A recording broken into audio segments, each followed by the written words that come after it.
திருச்சிற்றம்பலம். தென்னாடுடைய சிவனை போற்றி, எந்நாட்டவருக்கும் இறைவா போற்றி. அனைவருக்கும் வணக்கம். இன்னைக்கு நம்ம பார்க்கக்கூடிய பதிவு என்னன்னு பார்த்துட்டீங்கன்னா, மே மாதம் 1ஆம் தேதி 2024 குரு பகவான் மேஷ ராசியிலிருந்து ரிஷப ராசிக்கு பயிற்சி ஆகிறார். இந்த வருகின்ற குரு பயிற்சி மூலமாக 12 ராசிக்காரர்களுக்கும் நீங்களே தனிப்பட்ட முறையில் உங்க ஜாதகத்தை பார்க்கக்கூடிய அளவுக்கு நம்ம வீடியோ கீழே டிஸ்கிரிப்ஷன் பாக்ஸில் கொடுத்துருக்கோம். முதல்ல கொடுத்தாச்சு, நீங்கள் அதை பார்த்து பயன்பெறுங்கள்.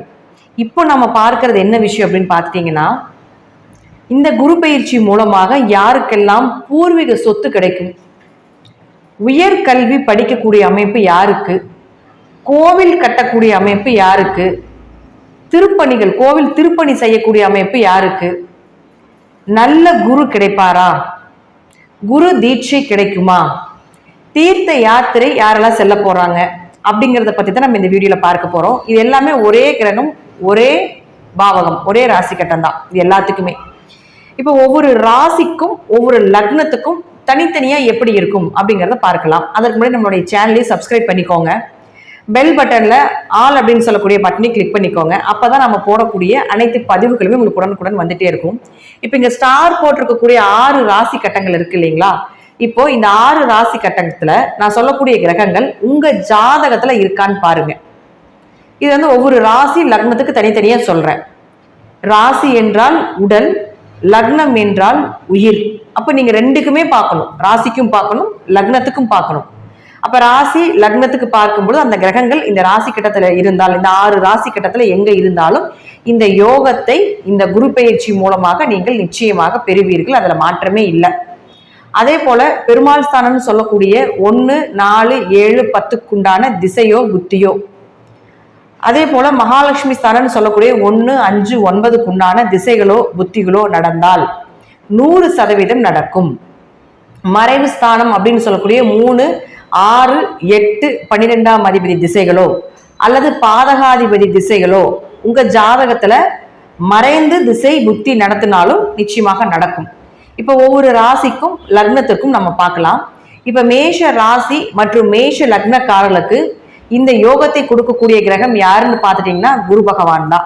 அப்ப இந்த குரு பகவான் இந்த 6 ராசி கட்டத்துக்குள்ள எங்க இருந்தாலும் இது நடக்கும்.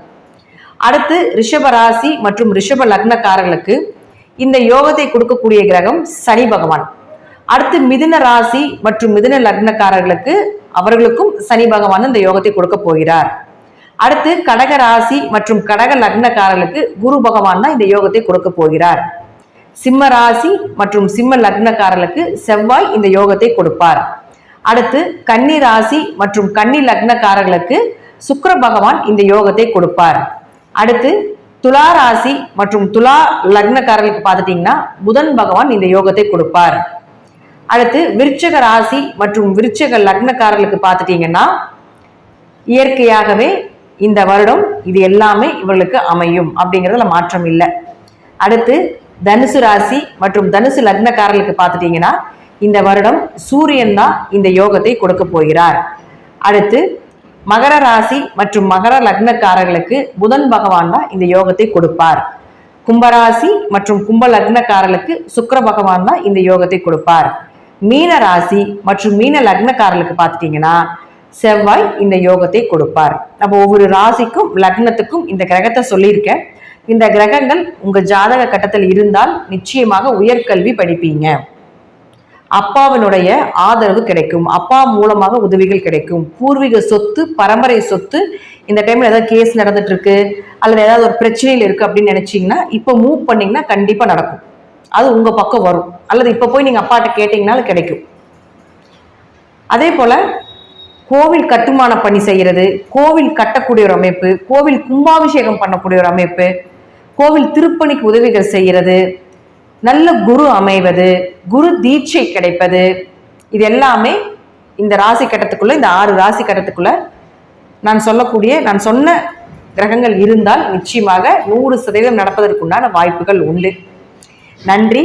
மீண்டும் ஒரு நல்ல பதிவில் சந்திக்கலாம். திருச்சிற்றம்பலம், தில்லையம்பலம், ஸ்ரீ நரசிம்மர் திருவடிகளே சரணம். கடவுள் அருள் டிவியை பார்த்தமைக்க நன்றிகள். மேலும் இது போன்ற தகவல்களை தெரிந்து கொள்ள கடவுள் அருள் டிவியை சப்ஸ்கிரைப் செய்யுங்கள். மறக்காமல் பெல் ஐக்கானை கிளிக் செய்யுங்கள்.